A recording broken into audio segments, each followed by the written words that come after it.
kasama sina Lakay, Deo Macalma at Elaine Apit. Araw-araw, Lunes hanggang Biyernes, Damdaming Bayan.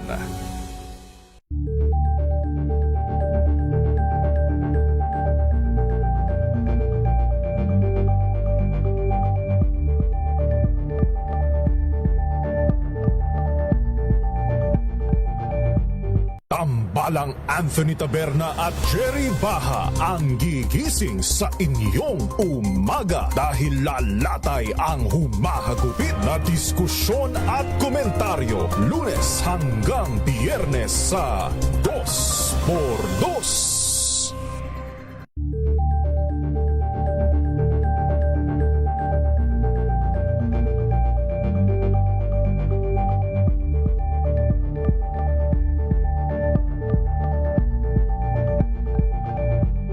Curious ka ba sa maraming bagay? Kami na ang bahala dyan. Aalamin, tutuklasin at bibigyang linaw namin ang mga katanungang bumabagabag sa inyong isipan. Sa programa kung saan ang bawat sagot ay galing lamang sa mga eksperto. Ang Expert's Opinion, tuwing linggo 3:00 ng hapon, dito lang sa DZRH TV.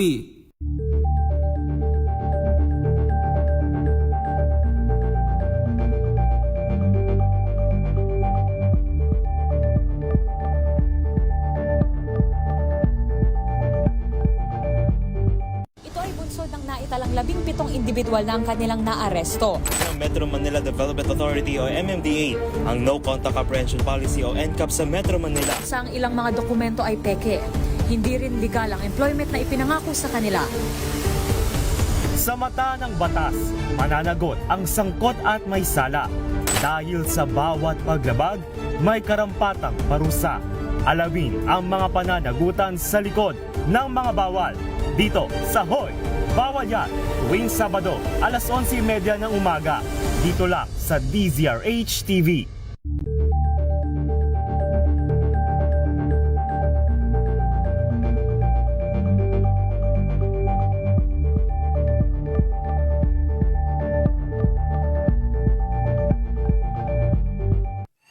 Mga balitang gigising sa inyong umaga. Mga balitang kailangan mong malaman. Mapapakinggan sa ACS Balita sa 2x2.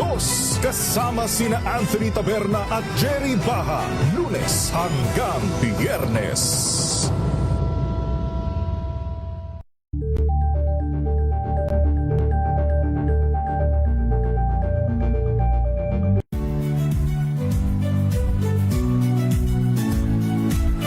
Magandang araw mga kaibigan. Ito po ang inyong balerina ng bayan, si Lisa Macuha Elizalde, na nag-aanyaya sa inyong samahan kami at ang aming mga espesyal na panauhin para sa kalahating oras ng masayang kwentuhan sa aming programang Art to Art, kung saan ang usapang sining at kultura ay para sa lahat. Huwag kaliligtaan, tuwing linggo, 3:30 ng hapon, dito lamang sa DZRH Radio, DZRH TV, at via online streaming.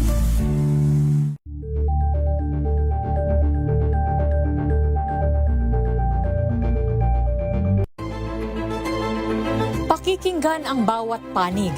When you fight for justice, think about the queer people. Kung hindi kami magkukwento, sino ang magkukwento para sa amin? Ang mga panawagan, ipababatid. Hindi talaga ito masusing pinag-aralan ng gobyerno. The women who are beaten and abused. It's time to listen to their voices. Tunghayan ang iba't ibang boses, mga kwento mula sa iba't ibang anggulo. Dito lang sa Point of View. Mapapanood tuwing linggo, 12:00 ng tanghali sa DZRH TV.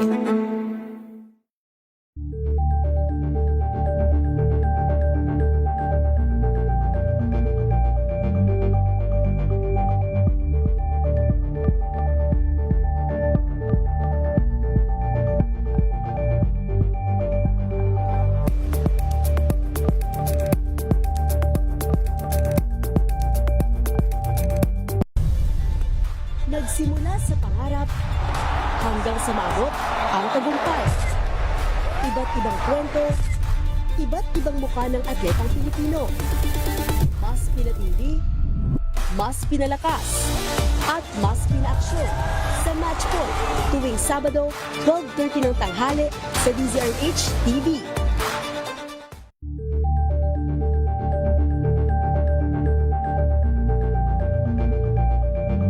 Maagang balitaan, maagang usapan sa mga issue at balita kasama si Kuya Angelo Palmones sa Magandang Umaga Pilipinas mula Lunes hanggang Biyernes.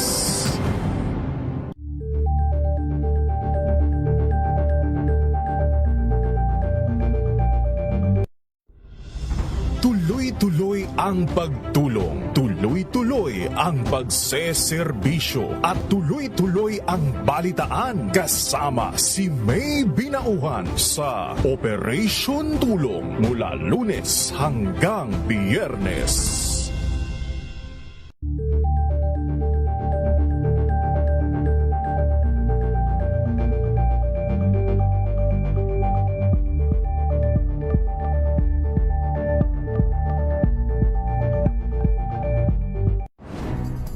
Good vibes ang hanap mo? Dito ka na sa sigurado! Mula sa mga istoryang nagbibigay ng inspirasyon hanggang sa mga kwentong may dalang solusyon. Mga balitang pampagaan, pakiramdam at pampaganda ng araw. Hindi lang basta good news, kundi the better news. Mula Lunes hanggang Biyernes, 1:00 ng tanghali sa DZRH TV.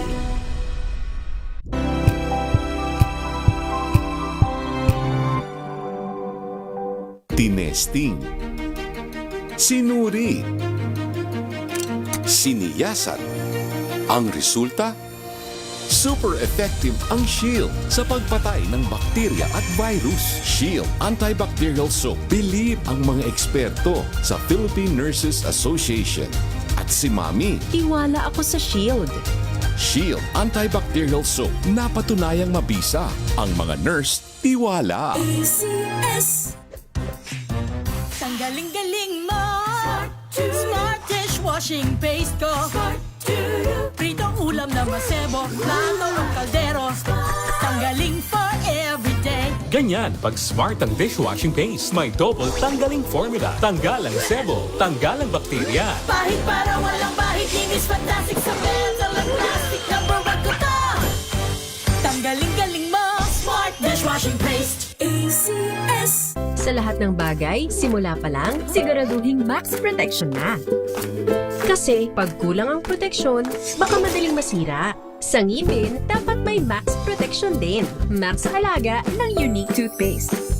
With Max Protect formula, helps stop cavities before they start, while keeping breath fresh. Try unique maximum fluoride protection. Para Max Alaga, Max Protektado. ACS. Amoy forever. Amoy LQ. Amoy New Cala Berry Blooms. Amoy Cala, amoy good vibes. May nagbago. May arte. May budget. Akala nyo lang yon. So solid. White Rose Papaya. Wow, White Rose. White Rose Papaya. Wow, White Rose. White Rose Papaya. May glow up with a White Rose Papaya. White Rose Papaya. May puti power times 2 kasi may papaya at niacinamide. May shea butter and tea tree oil pa. Kutis sulit ang glow up. Glow up with a White Rose Papaya. White Rose Papaya. Kutis sulit ang glow up. ACS. Wow, ang saya. Isang barangay na labada, puro mancha pa. Goodbye, pahinga. Mommy, isang laba lang yan sa Pride Bar Blue. May powerful stain-away enzymes na malupit sa dungit mancha. At di masakit sa kamay. Isang laba lang yan. Hello, pahinga. Hello, Pride Bar Blue. ACS. Let us unbox MX3 capsule. Each box has 60 vegetable capsules that tested and proven to help reduce pain discomfort. 2 capsules daily with a healthy diet and exercise. MX3. Tunay, natural, at orihinal. Mahalagang paalala, ang MX3 capsule ay hindi gamot at hindi dapat gamiting panggamot sa anumang uri ng sakit. Amoy forever. Amoy LQ. Amoy New Calab Berry Blooms. Amoy kalat, amoy good vibes. Sa puso ng kalikasan, natatangi ang prutas ng mangosteen. Ito ay nagtataglay ng antioxidant compounds na alpha, beta, at gamma mangosteen. Ang MX3 capsule ay isang food supplement na gawa sa natural na mangosteen. Ito ay tested and proven to help avoid knee joint pain discomfort para iwas-iwas sa sakit with long-term supplementation 2 capsules daily. MX3 capsule. Tunay, natural, at orihinal. Mahalagang paalala, ang MX3 capsule ay hindi gamot at hindi dapat gamiting panggamot sa anumang uri ng sakit. Amoy forever. Amoy LQ. Amoy New Calab Berry Blooms. Amoy kalat, amoy good vibes.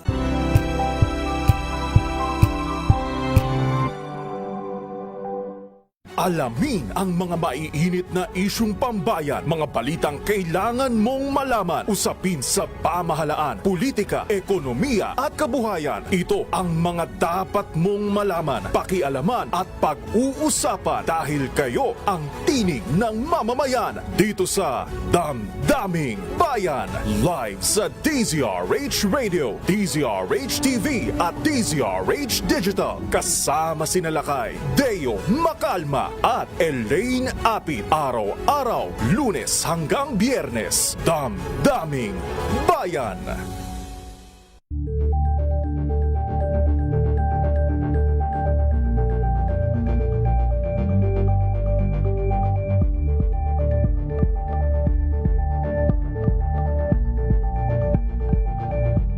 Tambalang Anthony Taberna at Jerry Baha ang gigising sa inyong umaga dahil lalatay ang humahagupit na diskusyon at komentaryo Lunes hanggang Biyernes sa 2x2.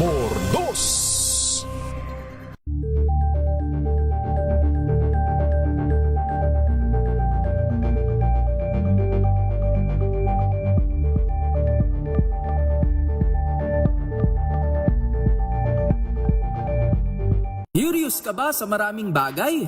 Kami na ang bahala dyan. Aalamin, tutuklasin at bibigyang linaw namin ang mga katanungang bumabagabag sa inyong isipan. Sa programa kung saan ang bawat sagot ay galing lamang sa mga eksperto. Ang Expert's Opinion, tuwing linggo 3:00 ng hapon, dito lang sa DZRH TV.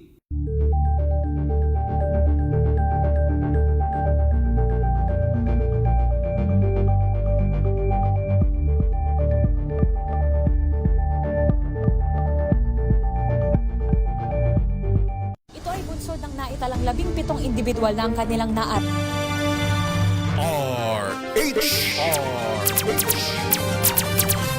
Oras o diyat, 7 minuto makalipas ang 2:00 ng hapon.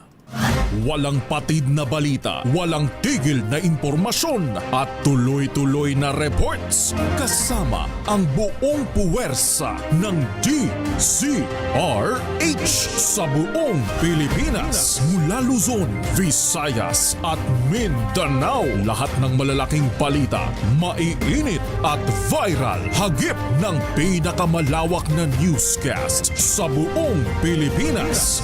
Rapido Hataw Balita. Rapido Hataw Balita. Kasama sina Ray Sibayan at Romel Fuertes. Rapido Hataw Balita. Mga malalaking balita, hahataw na!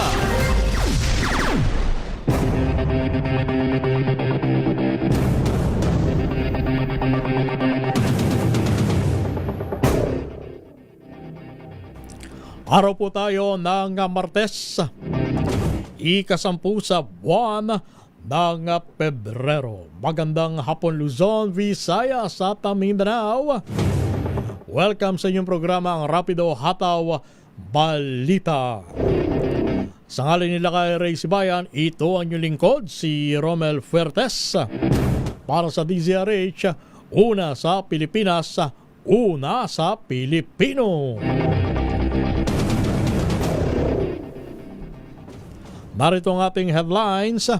2 priority measures ng LEDAC inaprubahan ni Pangulong Marcos. Ikatlong impeachment complaint laban kay Vice President Sara Duterte na isumiti na sa opisina ng House Speaker.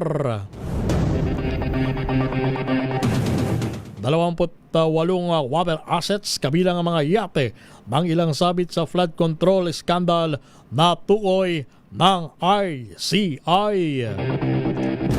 Pangulong Marcos kumpiyansa sa patuloy at mas matatag na relasyon sa pagitan ng Pilipinas at Amerika. Davao Police official na nakitang patay sa quarters. Problemado sa minanang records ng baril bago nasawi. Search and rescue operation sa lumubog na barko sa Basilan magpapatuloy, 51 na ang patay. 22 pulis under restrictive custody dahil sa hazing sa Basilan. At 2 patay sa hit and run sa lalawigan ng Quezon. Yan ang ulo ng mga balita at narito na ang detalye muli. Magandang araw Pilipinas. Sa ngalan nila kay Ray Sibayan, ito ang inyong lingkod, si Romel Fuertes. Nanindigan ng Armed Forces of the Philippines nakasama sa national territory na kanilang mandatong bantayan ng Kalayaan Island Group at Baho de Masinloc alinsunod sa saligang batas. Ito ang reaksyon ni AFP spokesperson for WPS Rear Admiral Roy Vincent Trinidad sa pahayag ni Senador Rodante Marcoleta na ipamagay na lang ang KIG o ang Kalayaan Group dahil nasa labas naman ito ng Exclusive Economic Zone at ilang pa sa mga isla na nakapaligid sa naturang teritoryo. Git ni Trinidad, tuloy ang kanilang mandato na alagaan ng pambansang soberenya at kapakanan ng mga Pilipino kabilang na umano ang pagpapatupad ng prinsipyong hindi sila ang magsusuko ng kahit 1 pulgada ng teritoryo hango sa direktiba ni Commander-in-Chief Pangulong Ferdinand Bongbong Marcos Jr. Hindi naman direktang nagkomento ang militar sa mambabatas at sa halip na nangako ng profesionalismo sa pagtupad ng kanilang tungkulin. Nauna na sinabi ni Trinidad sa iwalay na panayam, sinisilip nila ang posibilidad na umabot ang foreign interference sa pagpapakalat ng pro-China narratives hanggang sa mga opisyal ng Pilipinas. Kumpiyansa naman si Pangulong Bongbong Marcos Jr. na nanatiling matibay at patuloy pang lalakas ang relasyon ng Pilipinas at Amerika sa iba't ibang larangan gaya ng depensa, seguridad, kalakalan, gayon din sa larangan ng ekonomiya, edukasyon at kalusugan. Ito ang sinabi ng Pangulo sa paglulunsad ng Special Anniversary Logo para sa pagdiriwang ng ika-80 anibersaryo ng diplomatic ties ng dalawang bansa. Sa kanyang talumpati, binigyan din ni Marcos na sa loob ng 8 dekada ay napatunayan na ng Amerika ang pagiging mapagkakatiwalaang kaibigan, matatag na partner at hindi natitinag na kaalyado ng Pilipinas. Pinuri din ng Pangulo ang US-Philippine Society at si Ambassador Jose Manuel Babe Romualdez dahil sa patuloy na pagpapatibay na ugnayan ng Pilipinas at Amerika. Bilang ASEAN Chair ngayong taon, umaasa ang Pangulo sa patuloy na suporta ng US at inaasa muling bibisita sa Pilipinas si US President Donald Trump para sa nalalapit na ASEAN Summit. 13 minutos makalipas ang 2:00 ng hapon. Naniniwala naman ang mga petitioners na ikatlong impeachment complaint laban kay Vice President Sara Duterte na malakas ang kanilang mga ebidensya para tuluyang mapatalsik sa pwesto ang pangalawang Pangulo. Tinanggap kahapon ni House Secretary General Cheloy Garfield ang ikatlong impeachment complaint ay sinampa ng mga grupo ng mga abogado at religious group at inendorso naman ni mamamayang Liberal Party List Representative Leila de Lima. Ayon kay Atty. Armando Vergil Ligutan, legal counsel ng mga petitioner, hindi nagsisinungaling ang mga dokumento kung paano binaya ang mga listahan ng mga recipient para palabasing makinabang sa confidential funds. Dagdag pa ng abogado, lalo lalakas sa mga ebidensya sa kahandaan ni Ramil Madriaga, dating aide ng Vice Presidente na tumistigo sa sandaling matuloy ang impeachment process. 28 water assets kabilang na ang mga yate, bang ilang dawit sa flood control mess ang tukoy na ng Independent Commission for Infrastructure. Sabi sa DZRH ni ICI Technical Working Group Chairman Aboy Paraiso, madadagdagan pa yan dahil patuloy ang search at verification ngayon ng Maritime Industry Authority o Marina. Subject na sa pag-freeze ng Anti-Money Laundering Council ang mga water vehicle na hindi na anya dinitalye kung kani-kanino. Una nang sinabi ni Paraiso sa DZRH na kabilang sa mga nasilip nila ang ilang yate na iniugnay kay dating Congressman Zaldico, partikular yung pagmamay-ari rin ng Misibis Bay Corporation. Hindi naman sinagot ng opisyal kung kasama sa sinisilip ang mga assets ng controversial na Siomai King entrepreneur na si Jonathan So at ang kanyang business partner na si Carlito Macadangdang. Samantala, umakyat na sa 51 ang kumpirmadong nasawi sa paglubog ng MV Tricia Kirsten 3 sa karagatang sakop ng Baluk Island sa lalawigan ng Basilan. Ito'y matapos ma-recover ng karagdagang 5 labi ang PCG Technical Diving Group sa kanilang nagpapatuloy na underwater operations. Sinuyod ng mga diver ang barko sa lalim na humigit kumulang 180 talampakan, partikular sa first deck economy accommodation kung saan posibleng may mga naiwang pambiktima. Dinala na sa Zamboanga City Port ang mga labi upang sa ilalim sa pagkakakilanlan at maipagbigay alam na din sa kanilang mga pamilya. Sa pinakauling tala, nanatili pa rin sa 316 ang bilang ng mga survivor mula sa naturang trahedya.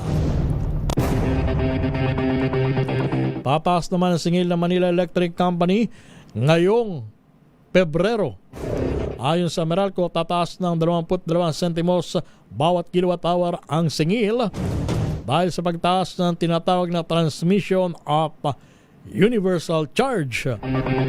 Katumbas ito ng 45 sentimos o 45 pesos madagdag singil sa pangkaraniwang kabahayan na kumukonsumo ng hanggang sa 200 kilowatt hour. Ulitin natin dagdag na 45 piso sa bawat consumer na kumukonsumo ng 200 kilowatt hour. Ayan.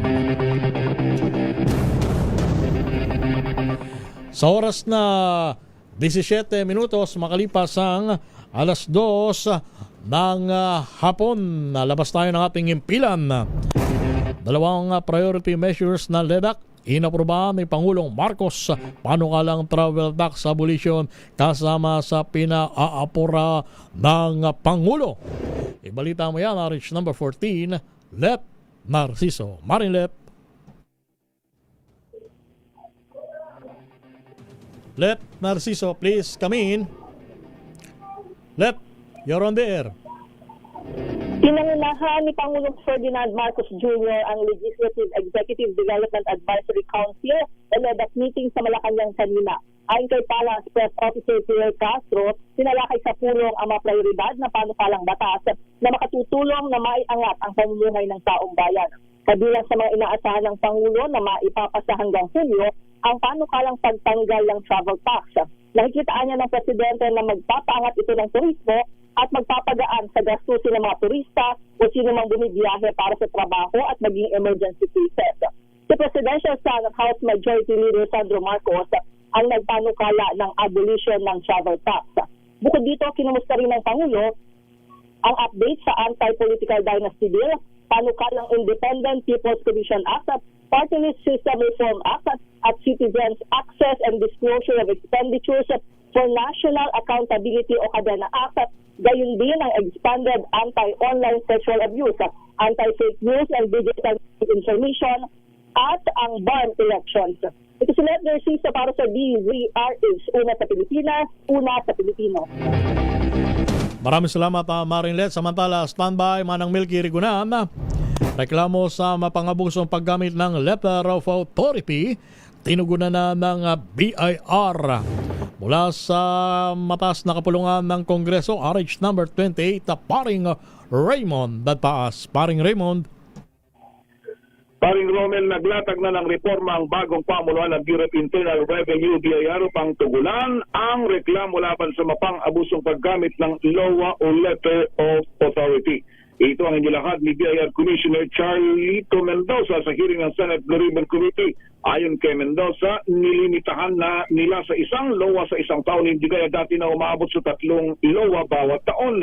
Ilang negosyante ang unang nagreklamo dahil ginagamit ng ilang tiwaling mga BIR examiner ang LOA para mangotong.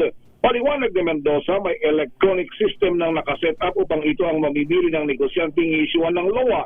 Kapag kanila itong nirepaso at applicable ang LOA, lalagdaan ng commissioner. Kabilang sa mga negosyanteng target ng LOA ay ang mga biglang bumagsak ang nire-report na kita kumpara sa dati.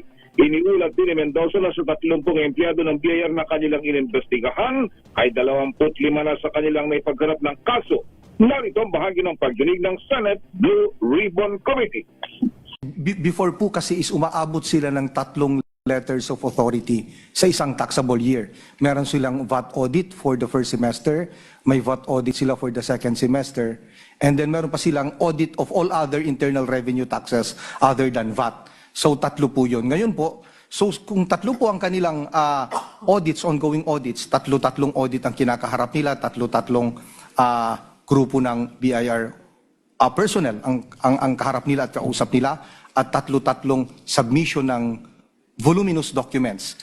Dahil bagamat ibang audit naman po yun, ay interrelated din yung issues. Ngayon po, since isang audit na lang, isa na lang ang kakausapin, isa na lang ang magkakandak ng audit, at isang submission na lamang po ng document. Thank you for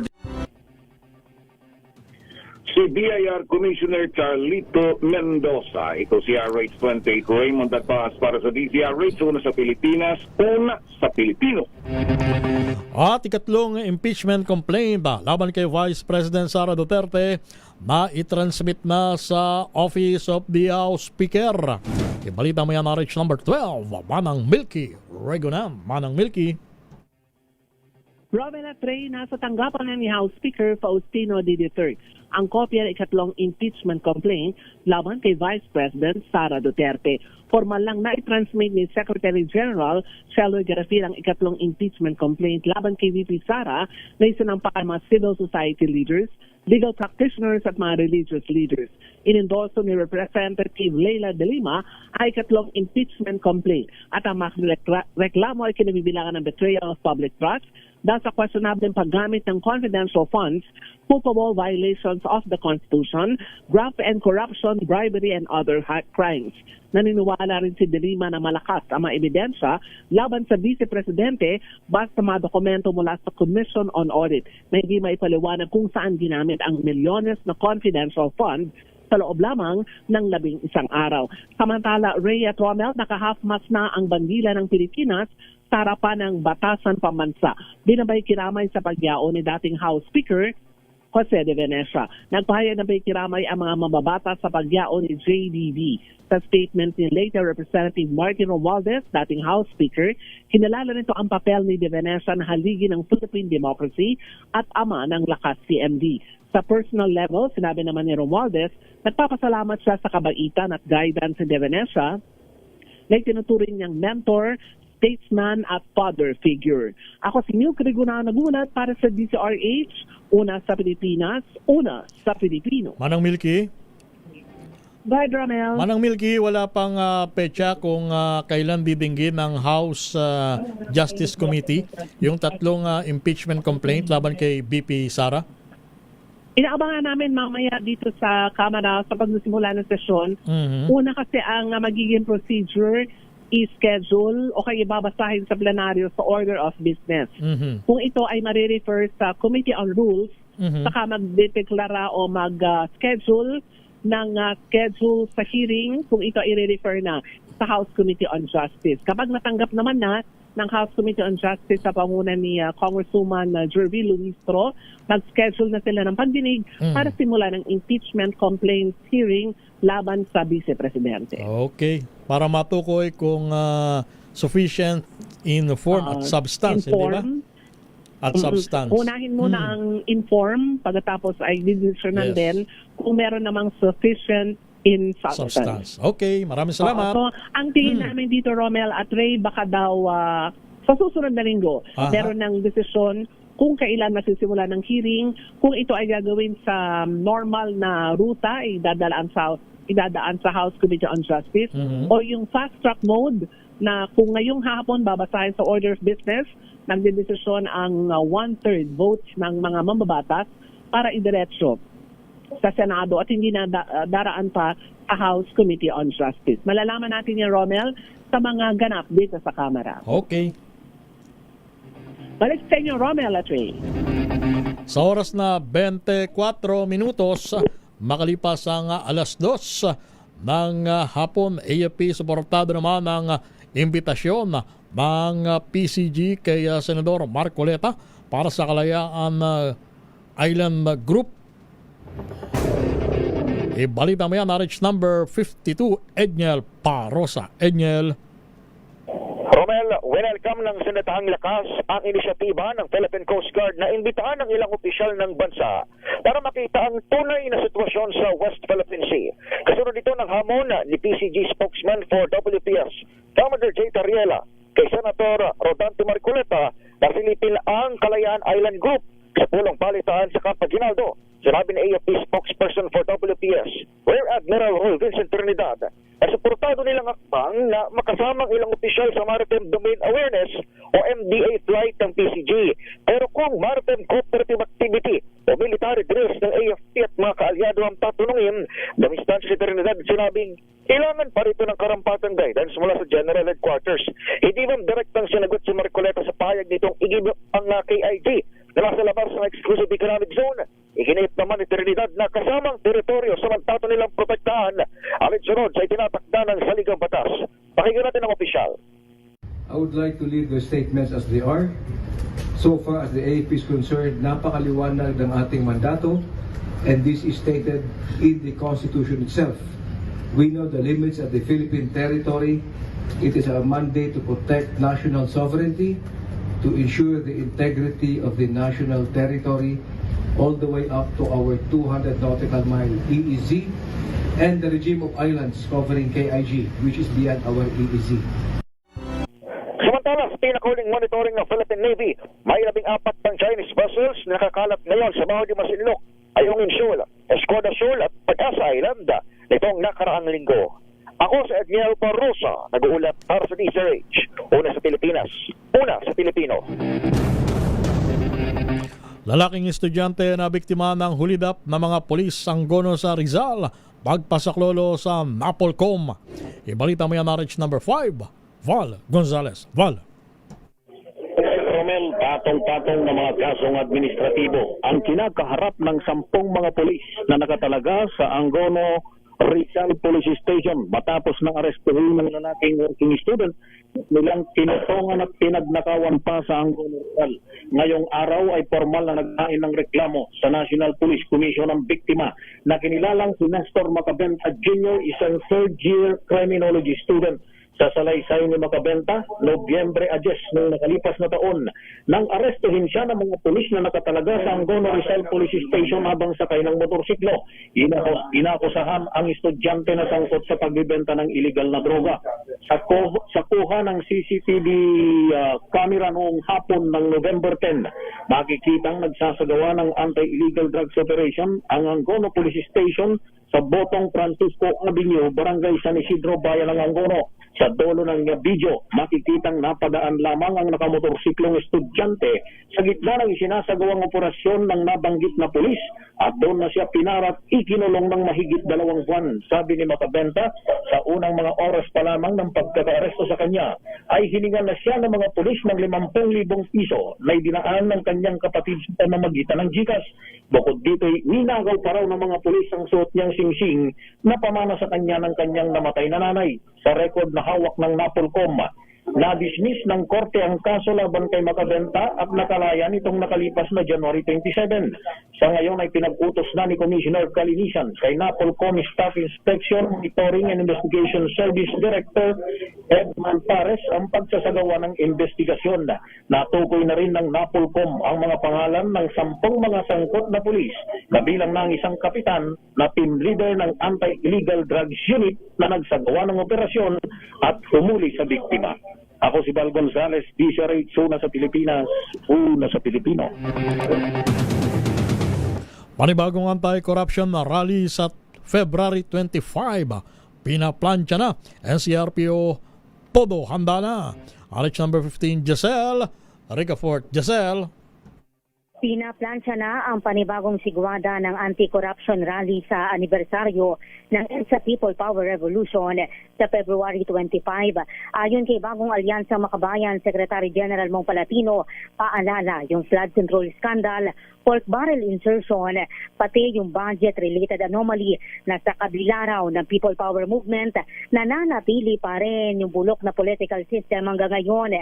Iingayan daw nila sa protesta sa EDSA ang corrupt na proseso sa budget, higit na lahat ang pananagutan ng mga nangulimbat sa kaba ng bayan.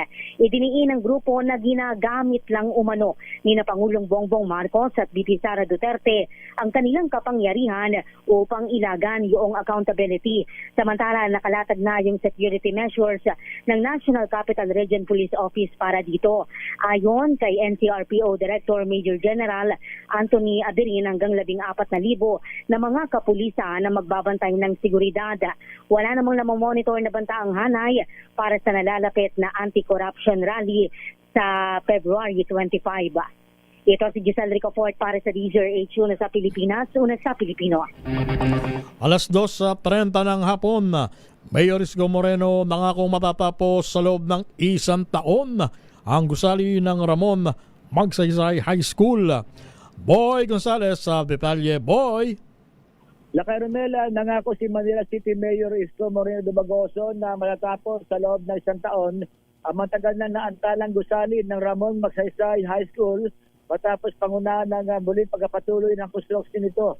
Ang itinatayong gusali ay 10 palapag na fully air-conditioned school building na matatagpuan sa Espanya, Bolivar at sa Sampaloc, Maynila. Ayon sa alkalde, layo na muling na pagsimula ng proyekto na maibalik ang katiyakan sa mga magulang, guro at mag-aaral matapos ang ilang taong pagkakaantala ng konstruksyon. Sinabi ng alkalde na titiyakin ng lokal na pamahalaan na magtutuloy-tuloy ang proyekto na walang aberya at na makakabalik ang mga estudyante sa isang kumpleto at ligtas na pasilidad. Sinabi din ng alkalde na kapag natapos ang gusali, hindi na malalantad ang mga mag-aaral sa panganib at kaguluhan dulot ng konstruksyon. Diligan din pa ng alkalde na ang proyekto ay bahagi na mga ipinangako niya nung kampanya na inayos sa pamalang lungsod ang pananipito upang matupad ang nabanggit na pangako. Ayon pa kay Moreno, dapat planuhin ang mga gusali na paaralan hindi lamang batay sa kasalukuyang pangangailangan, kundi pati sa paglaki ng populasyon sa mga susunod na taon upang maiwasan ang kakulangan sa silid aralan. Ito si Boy Gonzales para sa DZRH, sa Pilipinas, una sa Pilipinas. Halos sa 700,000 pisong halaga naman bang shabu ang nasamsam sa Makati. 2 ang naaresto. RH number 27, Mr. Noche. Kakas, Mr. Noche.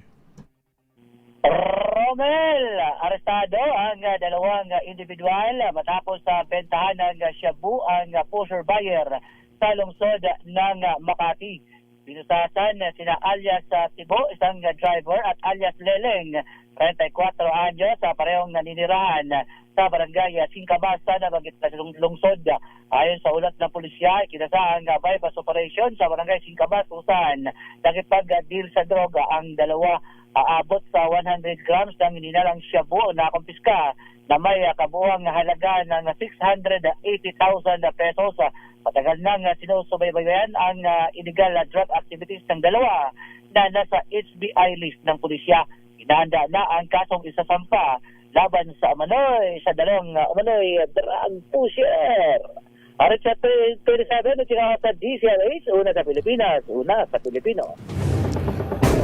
Pagproseso sa pabahay ng mahigit sa 10,000 residente sa Caloocan magpapatuloy.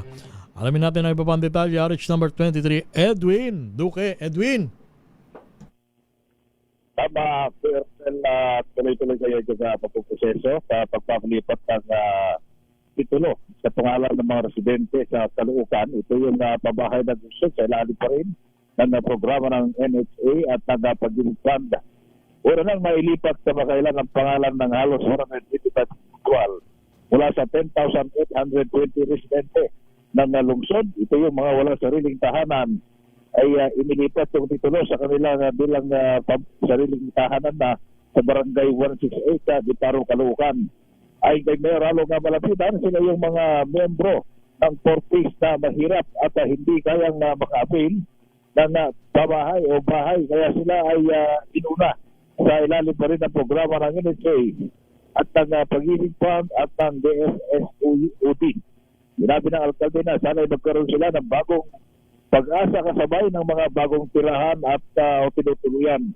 Pinatitiyak nito sa pamagitan ni Dr. Rodrigo Dumantay, ang chief ng Haro, na alagaan nila at papakinabangan pa ng mga susunod na henerasyon ang kanilang pamilya o tahanan na. Kasabay ng ikaw na 60th anniversary ng lungsod, ay ito pa rin ay patuloy ang pagpuproseso para sa matuluyan ng maibigay lahat ang mga pabahay na bagong gawa para sa residente na walang sariling tahanan. Ariston Duterte, Edwin Duque, kinagulat sa DCRH sa Pilipinas, una sa Pilipinas. Maraming salamat, Edwin Duque, at sa ating pagbabalik, Ratsyada Probinsya. Oras muna natin, 35 minuto makalipas ang 2:00 ng hapon. Ang oras na yan ay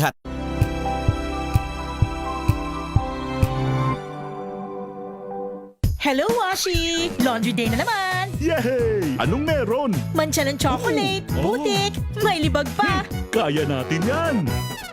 With Pride Washing Machine Detergent, may triple stain-away formula. Tanggal ang makapit, madikit, at malupit na dumit mancha. Kaya easy-easy ang labada. Mula noon hanggang ngayon! All you need is pride. All you need is pride. ACS.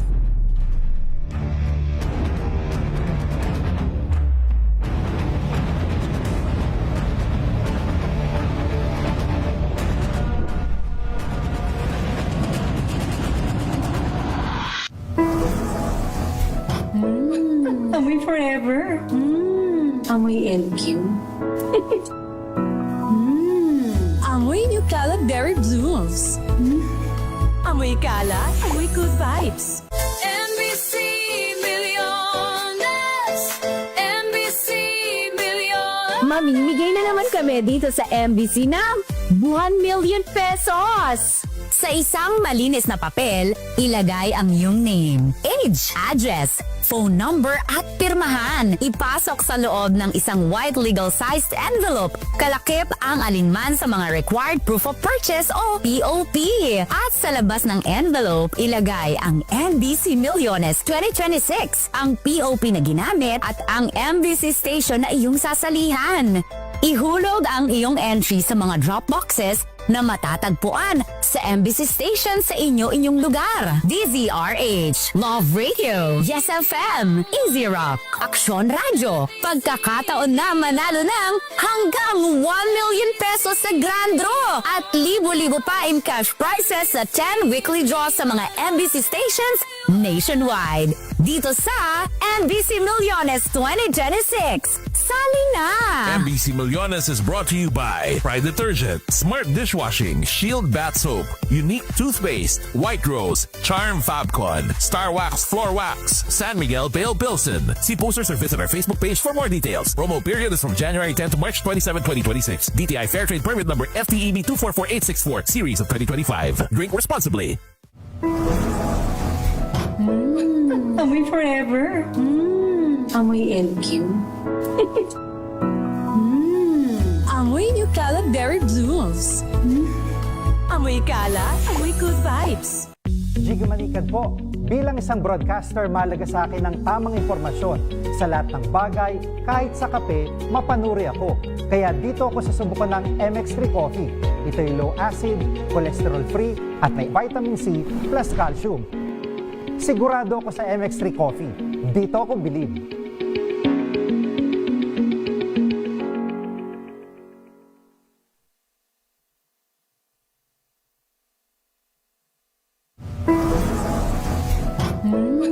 Amoy forever.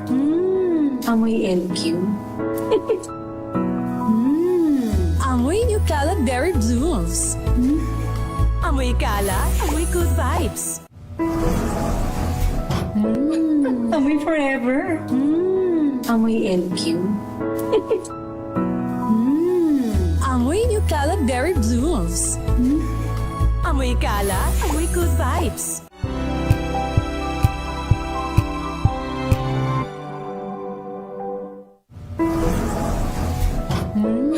Amoy forever. Amoy LQ.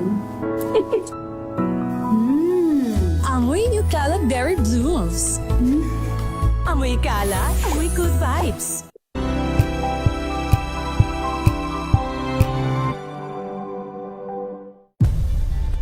Nagsimula sa pangarap hanggang sa maabot ang tagumpay. Iba't ibang kwento, iba't ibang mukha ng atletang Pilipino. Mas pinatindi, mas pinalakas, at mas pinaaksyon sa Match Point tuwing Sabado, 12:30 ng tanghali sa DZRH TV.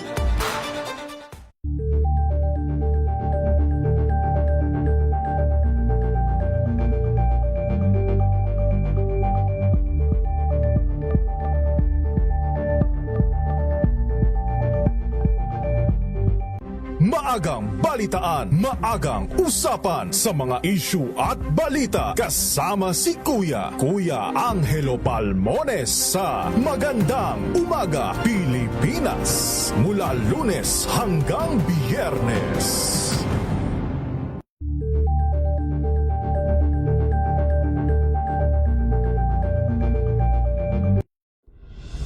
Tuloy-tuloy ang pagtulong, tuloy-tuloy ang pagseserbisyo, at tuloy-tuloy ang balitaan kasama si May Binauhan sa Operation Tulong mula Lunes hanggang Biyernes.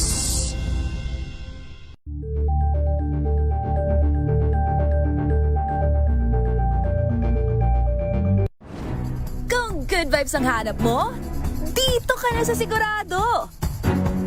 Mula sa mga istoryang nagbibigay ng inspirasyon hanggang sa mga kwentong may dalang solusyon. Mga balitang pampagaan, pakiramdam at pampaganda ng araw. Hindi lang basta good news, kundi the better news. Mula Lunes hanggang Biyernes, 1:00 ng tanghali sa DZRH TV.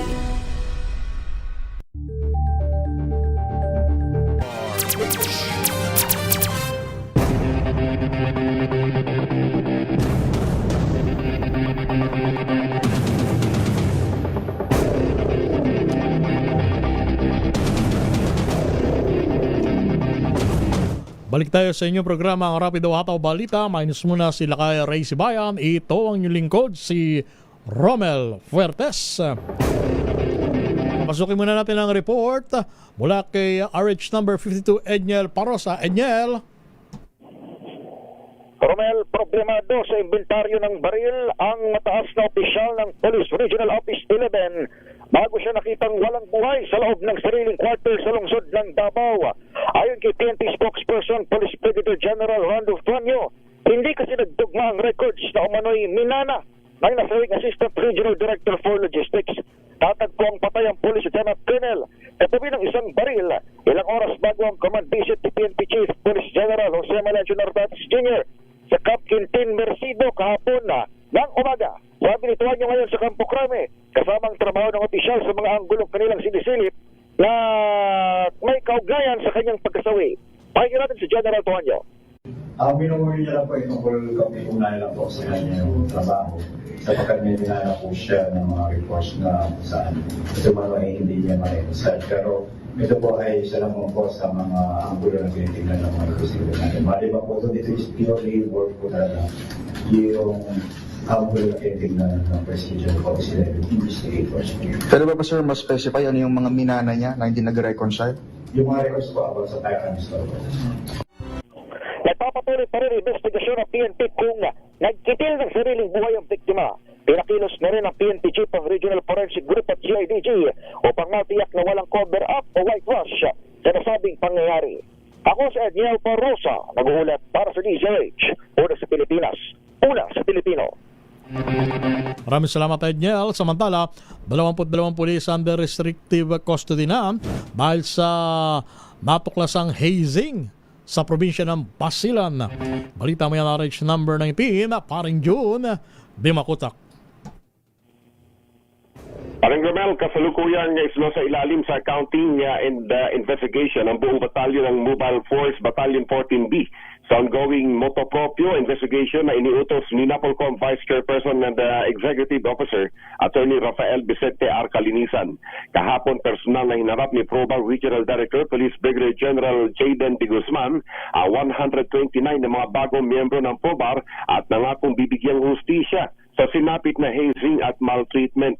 Sa latest update mula kay Basilan Provincial Police Director Colonel Sirazid Umabong, mahigit sa 12 hanggang 20 commissioned and non-commissioned personnel ng 14B Mobile Force Battalion ang isnailalim na sa restricted custody sa headquarters ng Probar para sa hiwalay na investigasyon.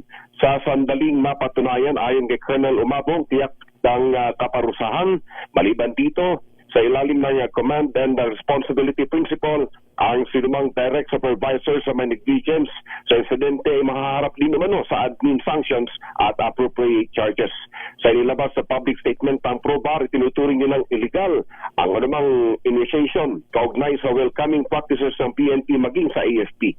Sa ilalim ng Republic Act 8049 as amended by RA 11053, subject sa administrative sanctions kasama na ang dismissal mula sa serbisyo at maharap pa sa criminal liability kapag napatunayan ang paglabag sa batas na ito. Sa pahayag naman mula kay Chief PNP Police General Jose Melencio Narvaez Jr., hazing has no place in the organization. Violators will be held accountable without exception, quote-unquote.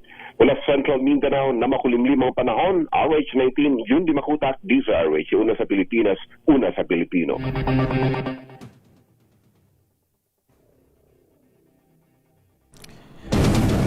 Dalawang patay sa hit and run sa lalawigan ng Quezon. Ang detalye, RH number 33, Benji Antioquia. Benji. Hindi na umabot ng buhay sa hospital ang dalawang mag-anak na parehong magkaangkas sa single na motorsiklo habang sugatan naman ang driver matapos mahit and run ng pampasahirong van sa interseksyon ng Barangay Lakawan, Tayabas City.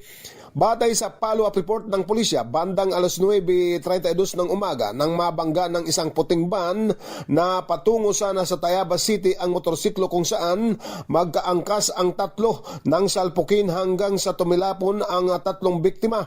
Napuruhan ang dalawang babaeng backrider na may edad 21 at 20 years old at sugatan naman ang driver na motorsiklo at agad na isinugod sa hospital. Sinabi pa sa report ng pulisya, matapos ma-hit and run ng van, hindi huminto at tinakasan, ngunit agad naman na hinabol ng LTO personnel at mabilis na naaresto ang driver ng van mismo sa loob ng Tayabas City. Matapos maaresto ang driver ng van, wala palang driver license ang nasabing 25 years old na driver na taga Kawayan, Masbati, at masaklap pa nito ay kulurom ang nasabing minamanihong van. Subalit wala naman na sugatan o nasugatan sa 14 na mga pasahero ng nasabing van. Samantala, mabilis naman na nagresponde ang PNP at BFP kaya sa kanilang sa iba pang mga barangay official sa nasabing barangay Lakawan at ngayon ay kakaharapin ng driver ng van ang kasong reckless imprudence resulting in multiple homicide at serious physical injury at damaged property. Ito si Benjan Chuki nag-uulat para sa DCRH, una sa Pilipinas, una sa Pilipino. Leader ng tinatawag na Sardido Drug Group sa probinsya ng Cavite, arestado. Ibalita mo yan, arrest number 30, Eric Bastas. Eric. Kuya Romel, nadakma ng CIDG o Criminal Investigation Detective Group ng Cavite Provincial Field Unit ang leader ng Sardido Drug Group sa sinagawang manhunt operation ng mga ito sa barangay Salitran 3, Dasmariñas City. Ay dito kay Lieutenant Colonel Mark Jason Gatula, Provincial Officer ng CIDG Cavite, pinagbatayan nila ang pag-aresto sa sospeka na nakilalang si alias Odek, 44 anyos, na may kasong attempted murder and slight physical injury siya. Violation of Section 5 and 11, Article 2 of Republic Act 9165 o Comprehensive Dangerous Drug Act 2002, ang in violation of Republic Act 7832 o yung Anti-Electricity and Electric Transmission Lines Materials Filterage Act of 1994 na inisyo naman ng Dasmariñas City Cavite Courts noong Setyembre 12 taong 2022, December 12, 2024 at noong September 11, 2023. Sinabi ni Lieutenant Colonel Gatula na kabilang ang sospeka sa number 8 Regional Most Wanted Person sa Calabarzon at sangkot din ito umano sa serye ng mga bintahan ng illegal na droga sa lalawigan ng Cavite, partikular na sa bayan ng Dasmariñas. Pansamantalang nakapiit na ngayon ang naturang sospeka sa CIDG Cavite upang pagdusahan ang krimen kinakasangkutan nito. Ito si Eric Dastas para sa DCRH, una sa Pilipinas, una sa Pilipino. At kalating milyong piso ang halaga ng shabu na-recover. Tindera ng balot, arestado. Ibalita mo yan, Jocelyn Maki ng Action Radyo Iloilo. Joe.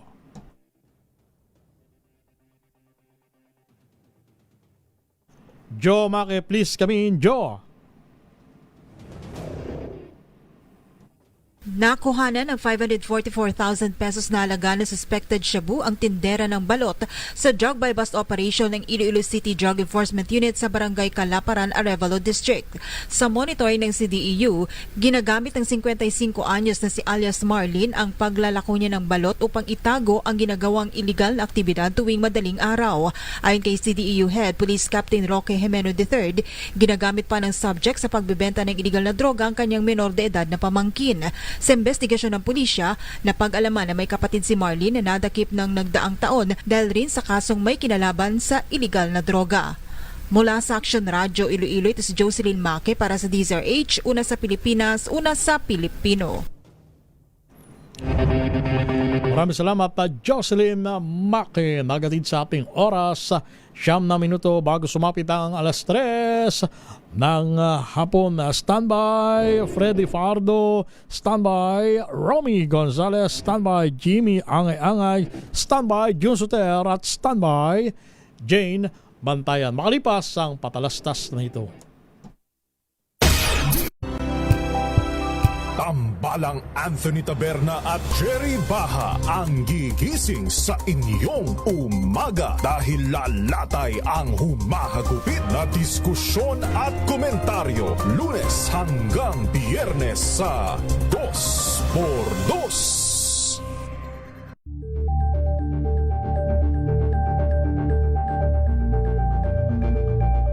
Julius ka ba sa maraming bagay? Kami na ang bahala dyan. Aalamin, tutuklasin at bibigyang linaw namin ang mga katanungang bumabagabag sa inyong isipan. Sa programa kung saan ang bawat sagot ay galing lamang sa mga eksperto. Ang Expert's Opinion, tuwing linggo 3:00 ng hapon, dito lang sa DZRH TV.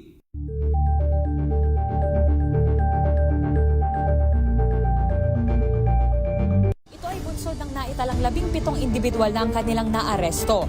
Metro Manila Development Authority o MMDA ang No Contact Apprehension Policy o NCAP sa Metro Manila. Sa ang ilang mga dokumento ay peke. Hindi rin legal ang employment na ipinangako sa kanila. Sa mata ng batas, mananagot ang sangkot at may sala. Dahil sa bawat paglabag, may karampatang parusa. Alamin ang mga pananagutan sa likod ng mga bawal. Dito sa Hoy! Bawal Yan, tuwing Sabado, 11:30 ng umaga. Dito lang sa DZRH TV.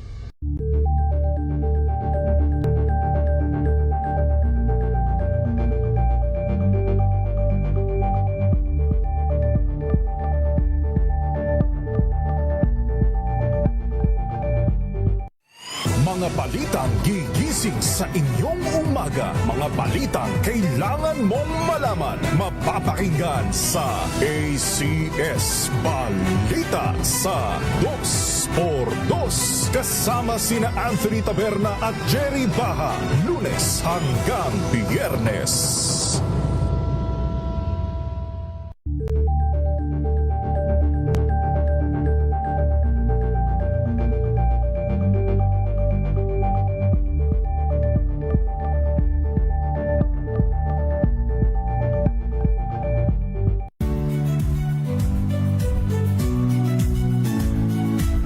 Magandang araw mga kaibigan.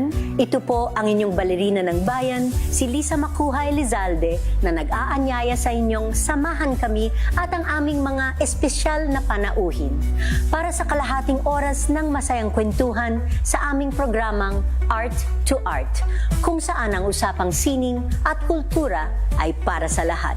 Huwag kaliligtaan, tuwing linggo, 3:30 ng hapon, dito lamang sa DZRH Radio, DZRH TV, at via online streaming.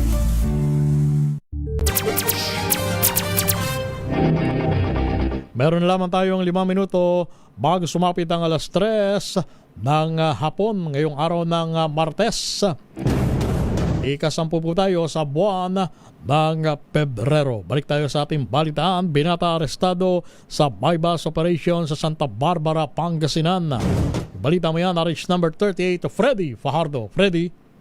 Himas Rias ngayon sa Santa Barbara Police Station ang 23 anyos na binata na residente ng Barangay Matik-Matik, Santa Barbara matapos itong maaresto sa ikinasang bypass operation ng PNP. Batay sa ulat ni Chief of Police Lieutenant Colonel Michael Datuin, 10:15 kagabi nagsagawa ng operasyon ng kanyang mga tauhan sa Drug Enforcement Team sa lugar ng suspect gamit ang marked money. Nakabili ng 4 na plastic sachet na naglalaman na hinihinalang sa bus ang pulis na nagkunyaring buyer, kaya agad itong inaresto. Nasamsam sa suspect ang ginamit ng marked money at ang illegal na drogang nakumpiska rito ay tumitimbang ng 1.5 grams ng may street drug price na 10,200 pesos. Kasong paglabag sa Republic Act 9165 Comprehensive Dangerous Drug Act of 2002 ang kinakaharap ngayon ng suspect. Mula sa Action Radio Pangasinan, ito si Freddy Fajardo Aristartet nag-uulat para sa DZRH una sa Pilipinas, una sa Pilipino. At 2 mangingisda na nawawala, masagip sa bayan ng Taft sa Eastern Samar. Jimmy, angay-angay sa detalye. Jimmy! 2 mangingisda na missing nakauwi na naligtas sa bayan ng Canavid, Eastern Samar. Ayon sa Municipal Disaster Risk Reduction Management Council Canavid, ligtas na nakauwi sina Pio Moralio, 59 anyos at Cristino Olalio, 19 anyos ng Barangay Rawi sa naturang bayan. Ayon sa mga mangingisda, nagkaroon ng engine malfunction ng kanilang sakayang pandagat at napadpad sila sa coastal water sa bayan ng Taft, Eastern Samar. Maswerte din na tulungan sila ng mga mangingisda para ma-rescue sa karagatan ng Taff at maiahon sila sa dagat. Nabatid na masama ang lagay ng panahon at maalon sa naturang karagatan dahil sa mga pagulan dulot ng shoreline. Mula dito sa DYVL Action Radio Tacloban, ito si R32 Jimmy Angay-Angay para sa DZRH, una sa Pilipinas, una sa Pilipino. At sa probinsya ng Benguet, isang timbog sa Baybas sa bayan ng La Trinidad. Romy Gonzalez sa detalye. Romy. Natiklong isang drug personality sa ikinasang Baybas operation ng mga otoridad sa Siamolog Pico, La Trinidad, Benguet kahapon. Ayon sa La Trinidad Municipal Police Station, ang 35 anyos na suspect ay nakumpiska na isang pakete ng Cebu na may timbang na 0.84 grams na may standard drug price na 5,712 pesos.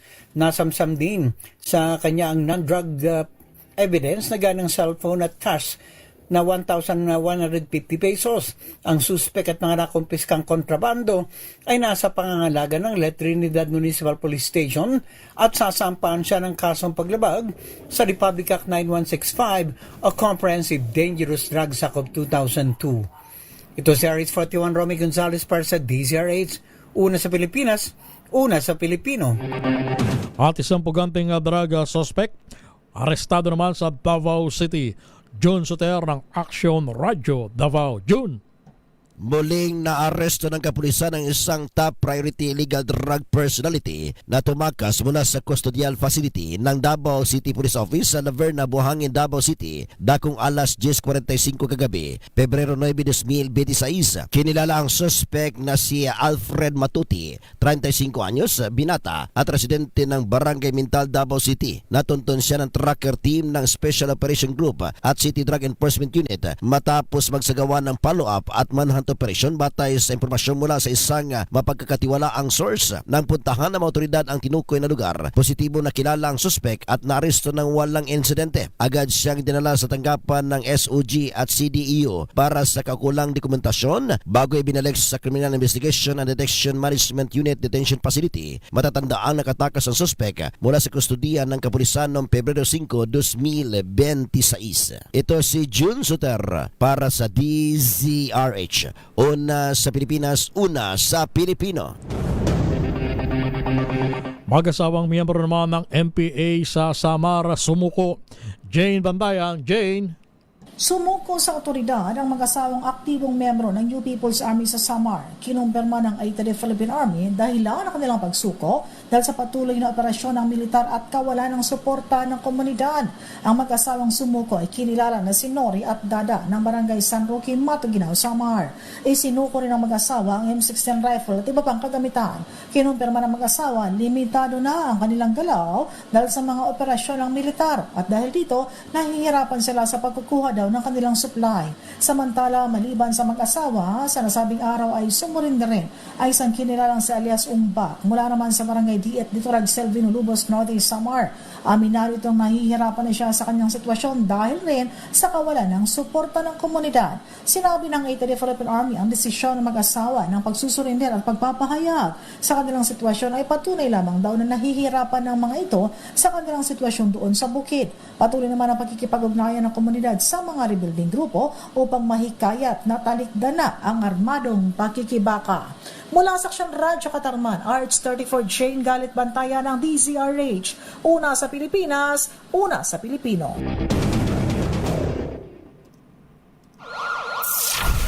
Metro Manila ngayon. At sa Metro Manila ngayon, papasukin natin si Kyle Bulyas. Kyle! Romel, pansamantalang isinara ang Lindayag Street sa Barangay Bagong Ilog at Pineda sa Pasig City ngayong araw. Dahil ito sa gagawing drainage system repair at paglalatag ng asfalto ng MMDA. Sarado ang naturang kalsada hanggang sa February 23, kaya inaabisuhan ng mga maapektuhang motorista na sa mga alternatibong ruta muna dumaan upang hindi maabala. Sa iba pang balita, aabot sa 11 sasakyan ang pinaghahatak ng MMDA sa ikinasang clearing operation sa ilang mabuhay lane sa Quezon City. Kabilang sa sinuyot ng mga otoridad ang ilang kalsada sa Nayong, Kaunlaran at Immaculada. Sa naturang operasyon, 42 naman ang natikitan dahil sa ilegal na pagpaparada ng kanilang mga sasakyan. Yan ang latest sa Metro Manila ngayon. Ito si Kyle Bulias ng DZRH. Una sa Pilipinas, una sa Pilipino. Maraming salamat, Kyle Bulyas. At yan ang kabuuan nating programang Rapido Ataw Balita ngayon pong araw ng Martes, ika-10 sa buwan ng Pebrero. Sa ngalan nila kay Ray Sibayan, ito ang inyong lingkod, si Romel Fuertes. At susunod na programa ni Miss May Binauan. Oras natin, 2 minuto, makalipas ang alas 3 ng hapon.